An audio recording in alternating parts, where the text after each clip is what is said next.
Excuse me, do you speak Tagalog? Ha? Ay, cellphone mo to? Uy, Baby, calma, calma. Quando ti muovi il mio cuore si ferma in un lockdown. Vai in lockdown, vai in lockdown. Kuya, thank you po. Dai, resta, non dirmi no, no, no, no. Bakit? Baby, lo sai che ti amo. Ehi, ehi. Baby, calma, calma. Quando ti muovi il mio cuore si ferma in un lockdown. Vai in lockdown, vai in lockdown. Tu sei la mia fantasia. No, no, no. Baby, lo sai che ti amo. Liza, gusto ko lang sabihin sa'yo na mahal kita. gago ka. Walang araw na hindi kita. Nakakaya. Liza, will you marry me? Isang buwan pa lang tayo magkakilala.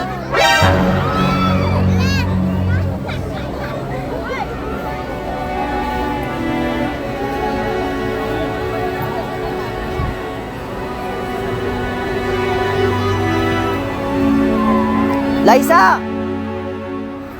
Liza!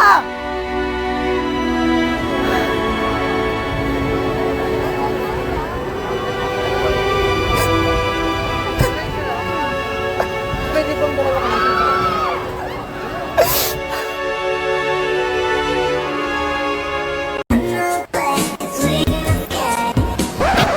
Magician kasi ako, bale, okay naman may store po kayo. Nice. Sige, pili ka dyan. Ayan, sige, hawakan mo na. Tignan mo, tapos mapapakita sa akin. Lagay mo sa palad mo. Ayan. Tikit ka, te. Sige, dilat.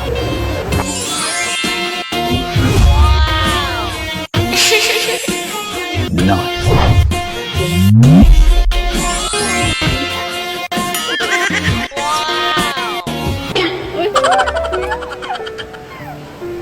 Nararamdaman ba yung nararamdaman ko?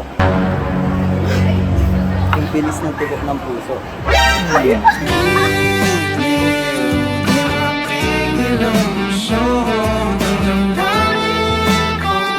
Anyway, sa'yo lang yung magic ko. Anyo.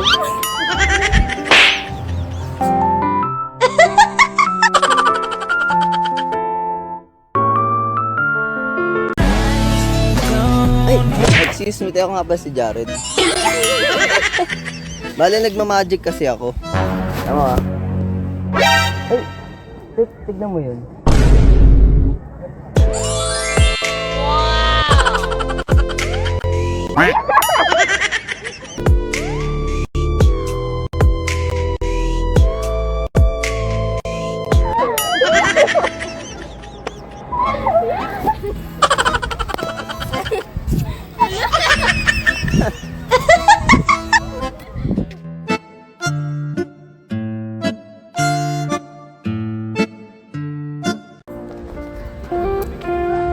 Ay, excuse me, miss, mag-isa ka lang?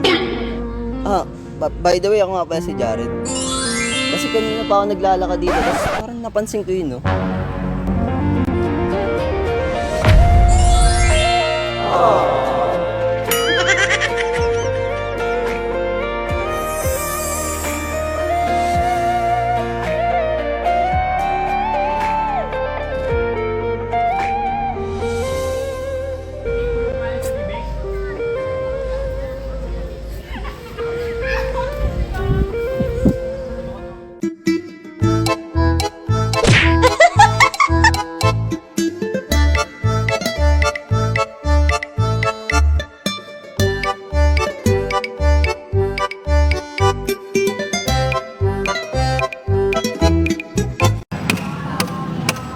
Kumikinang iyong mga mata, isang kindat mo lang ako'y tunaw na. Umalik siya sa'kin, ako'y natulala. Oh, ang sarap, wala na akong nagawa.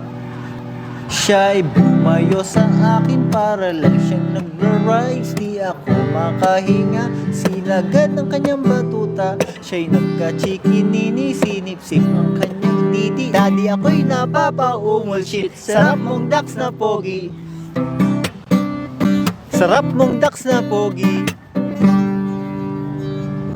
Ba't mo ako pinipilit? Ha? Ano ba yun? Oh, tas may kalat pa dito. Tabi! Tabi! Gago!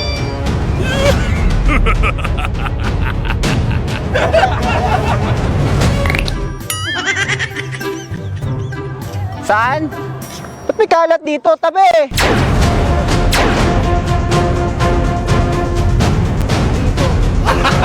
Gago!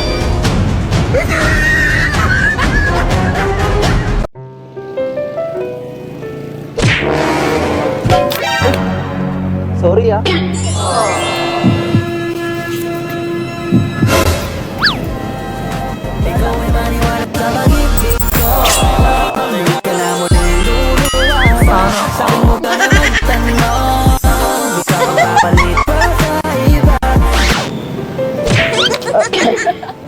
Sorry ah. Na ano kasi ako? May tanong kasi ako. Naniniwala ka ba sa love at first sight? Naniniwala ka? Alam ko kung bakit. Kasi nakita mo ko. Gusto lang kita makasama hanggang sa pagpapalit. Tayo na lang dalawa.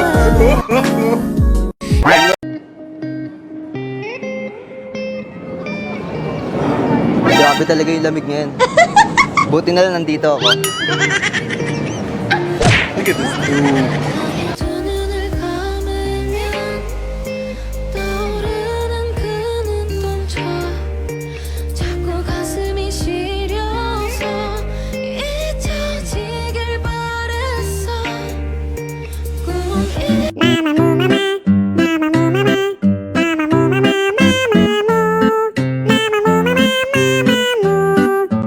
Hi miss, tricycle ka ba? Bakit? Pasakay naman, hanggang labasan lang.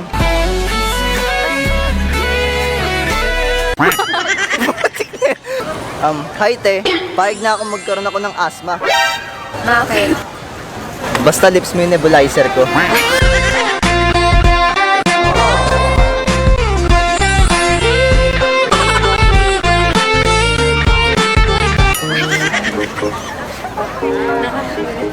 Bibili ako ng cake, ikaw maghihiwa ah. Bakit?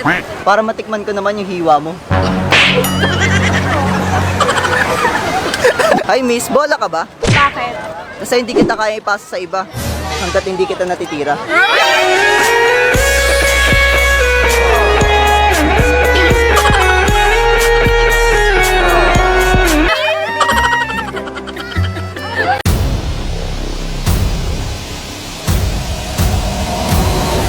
Ito ang Bahay na Pula. And today ay iimbestigahan natin kung ano nga bang kababalaghan at hindi may paliwanag na nangyayari dito.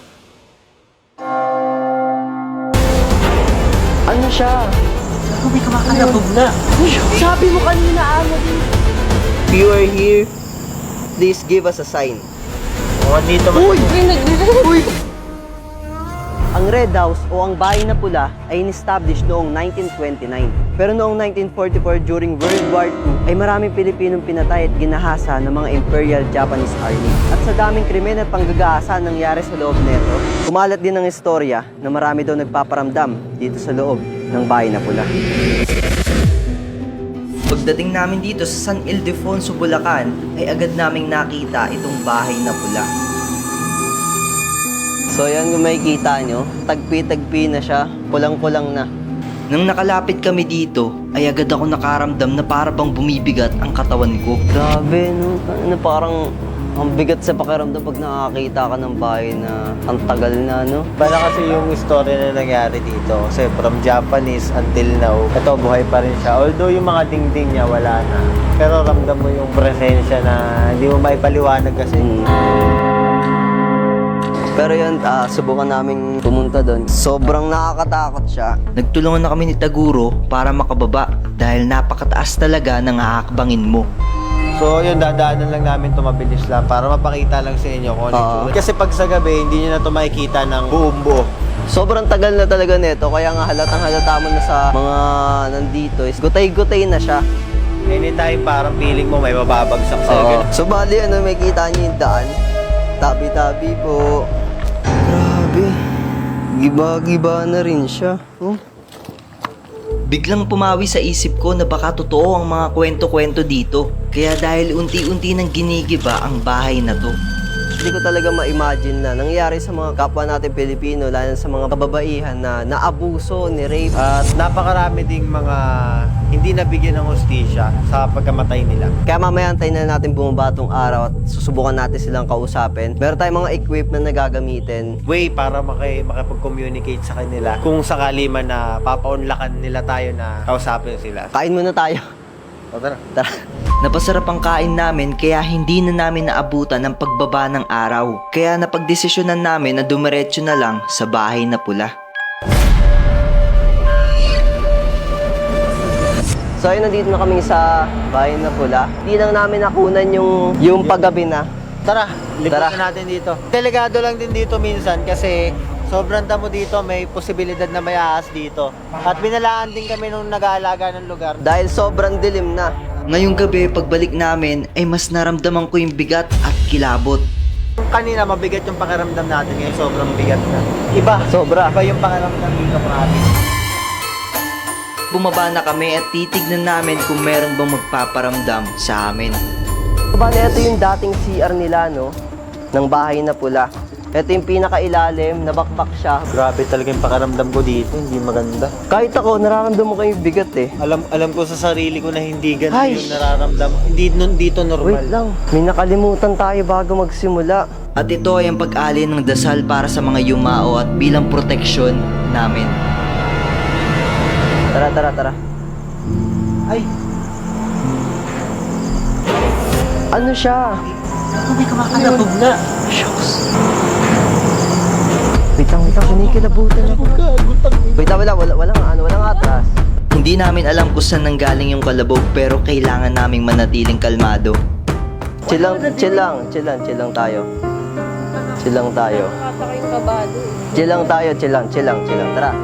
Naglakad pa lang kami ng konti nang biglang Tabi-tabi po. Oh, sheesh. Ano ba yan? Walang daan dyan. Wait lang. Parang may gumalaw na ewan, guys.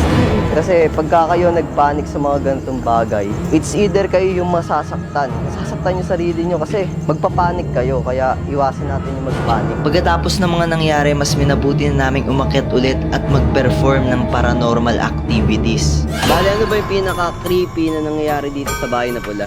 May mga nagkapakita po. Isa po, meron po mga tulog po ng mga kadena. Tsaka po yung matanda raw po nagkapakita po yan. Bago magsimula ay nag-alay muna kami ng kandila para sa mga kaluluwang nandito at hinanda na namin ang aming ghost equipments. Meron tayo ditong EMF, which is kapag ka pumunta to sa pula, meron tayo nasasagap na spirit. Bale, etong motion ball is, once nagginalaw lang natin siya ng konti, iilaw na siya. Okay? Nakikita ba sa camera? Nag-orange siya eh. Ayun no? Nag-orange siya. Orange oh. Stable siya sa orange. Stable sa orange ang EMF namin at hindi ito normally nangyayari. Ibig sabihin nun ay merong kaluluwang nakapaligid sa amin. Patunay lang yan na meron tayong kasama dito sa paligid. Hindi ko naman nasanggi yung motion ball pero tignan nyo yung mangyayari.